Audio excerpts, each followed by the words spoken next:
বর্তমান প্রজন্ম, নতুন প্রজন্ম, নতুন ভোটাররা তারা এত বড় মহাশক্তিধর ফেসিবাদী আওয়ামী লীগকে ক্ষমতা থেকে তাড়িয়ে ভারত পাঠিয়েছে। তারা কি কাউকে ভয় করে? অতএব ফুসফাস করে চোখ রাঙিয়ে কোনো লাভ নাই। অনেকে বড়াই করে যে আমাদের ক্ষমতার অভিজ্ঞতা আছে, আমরা বারবার ক্ষমতায় গিয়েছি। ইসলামী আন্দোলনের তো পার্লামেন্টে যাওয়ার অভিজ্ঞতা নাই। আপনারা তো জন্মগতভাবেই ক্ষমতায় ছিলেন, আপনাদের জন্মই হয়েছে ক্ষমতায়। বড়াই করেন না, জনগণের মধ্য থেকে রাজনৈতিক দল করে দেখুন কিভাবে জনগণের হৃদয় জয় করতে হয়। ইসলামী আন্দোলন বাংলাদেশ জনগণের মধ্য থেকে জন্ম নেয় একটি রাজনৈতিক দল, তিলে তিলে গড়ে উঠেছে মানুষের ভালোবাসা নিয়ে। চুরি বাটপারি করে মানুষের সম্পদ লুটপাট করে ইসলামী আন্দোলন রাজনীতি করে না। অতএব ইসলামী আন্দোলনকে তুচ্ছ তাচ্ছিল্য করা বাদ দিন, আর চোখ রাঙায় কথা বলবেন না। আমরা এবার প্রতিরোধ করে তুলবো ইনশাআল্লাহ, কাউকে ছাড় দিব না। জনগণের ভোটাধিকার রক্ষার জন্য প্রয়োজনে আমরা কাফনের কাপড় নিয়ে এবার মাঠে নামবো ইনশাআল্লাহ। ইসলামী আন্দোলন বাংলাদেশ নরসিংদী জেলা শাখার আওতাধীন রায়পুরা উপজেলা শাখা কর্তৃক আয়োজিত আজকের এই বিশাল জনসভার সংগ্রামী সভাপতি,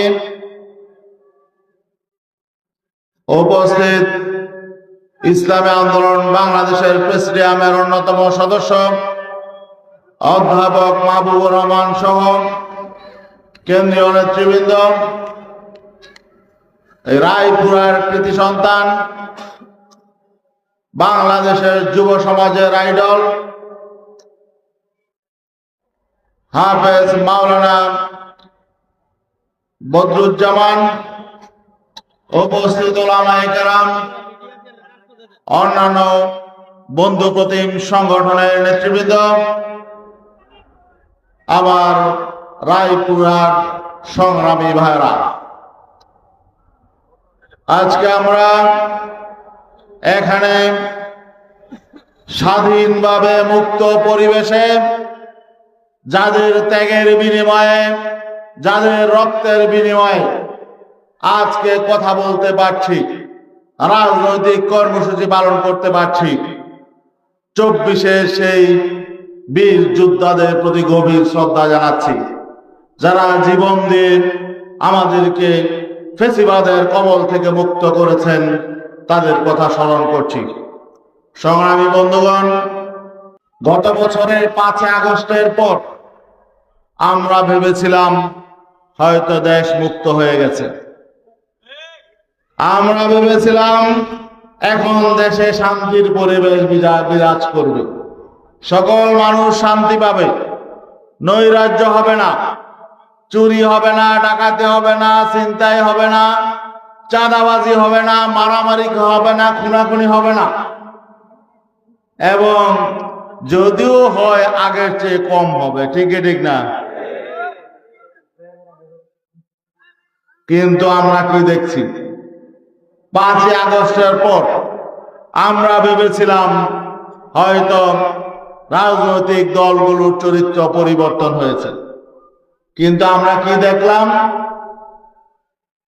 যারা বিগত দিনে রাষ্ট্র শাসন করেছে তাদের কোনো পরিবর্তন হয় না, তাদের চরিত্রের কোনো পরিবর্তন হয় না, তারা অতীত থেকে কোনো শিক্ষা গ্রহণ করে নাই।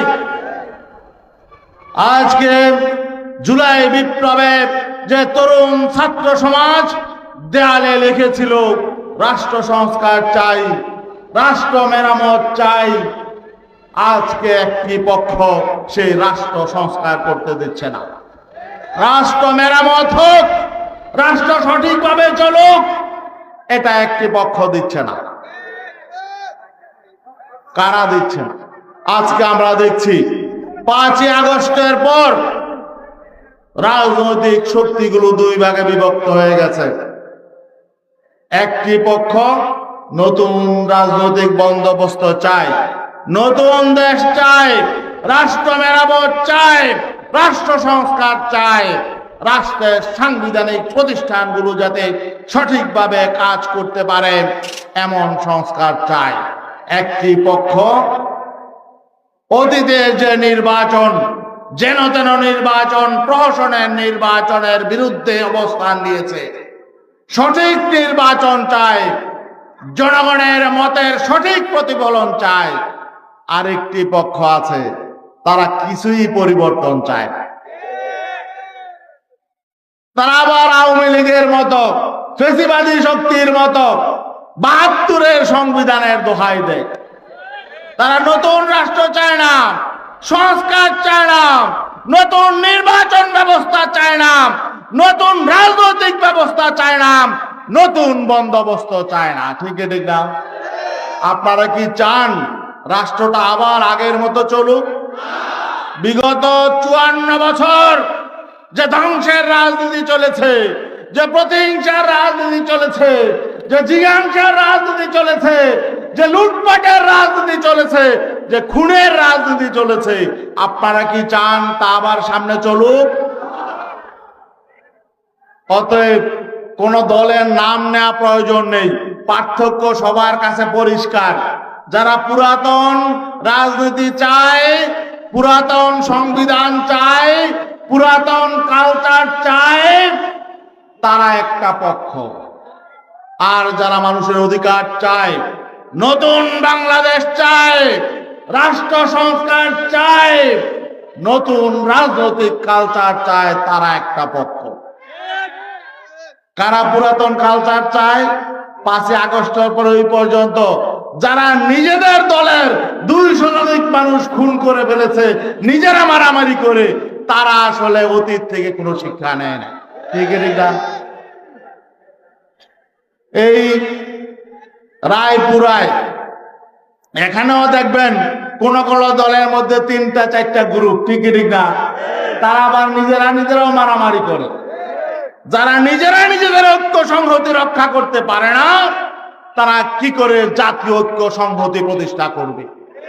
কি করে দেশের জনগণকে তারা শান্তি দিবে, যারা নিজেদের মধ্যে শান্তি প্রতিষ্ঠা করতে পারে না?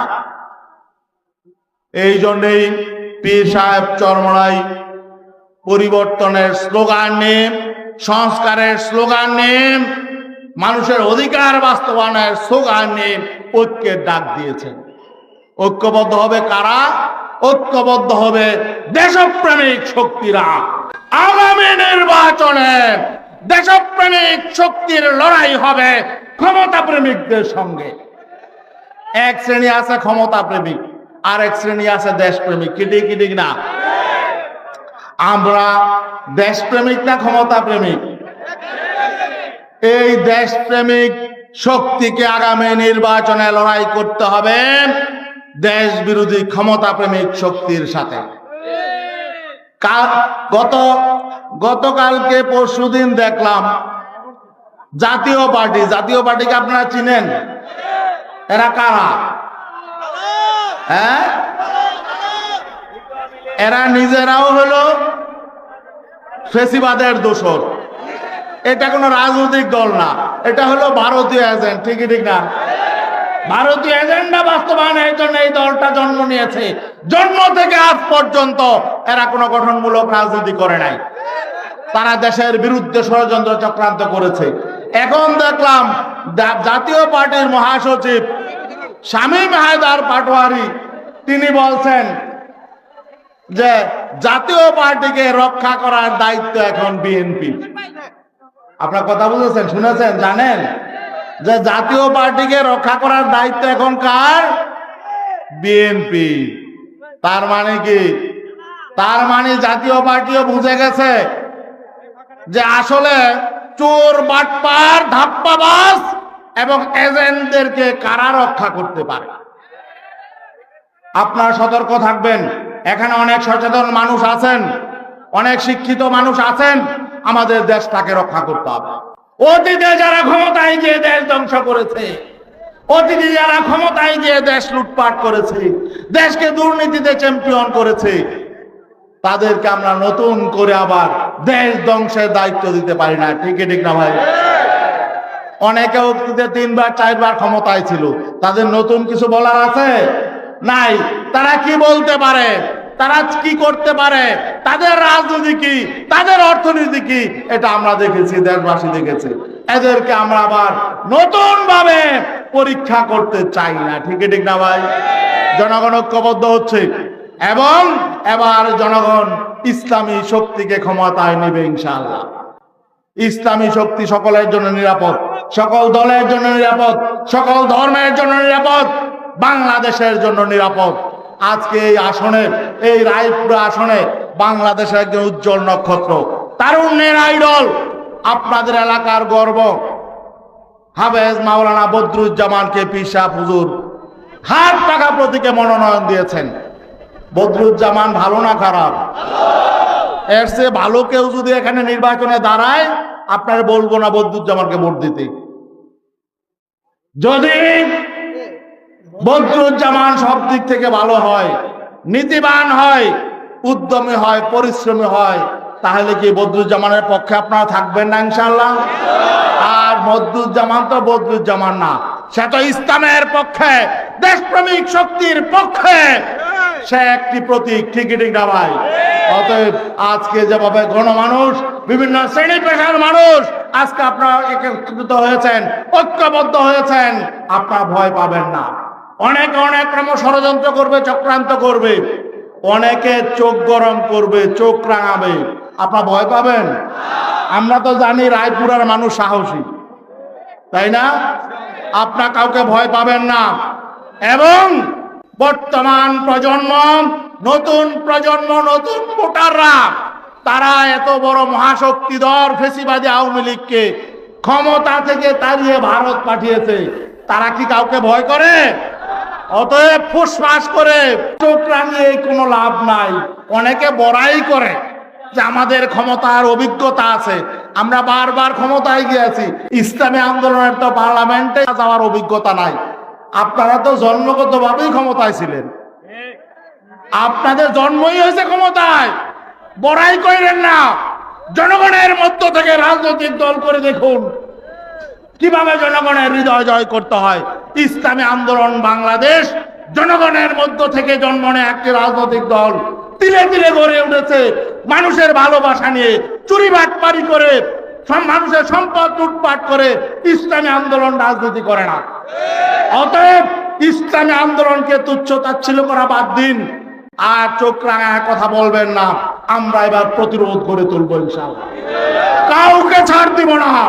জনগণের ভোটাধিকার রক্ষার জন্য প্রয়োজনে আমরা কাফনের কাপড় নিয়ে এবার মাঠে নামবো ইনশাআল্লাহ। সবাই প্রস্তুত থাকবেন। সালাম আলাইকুম।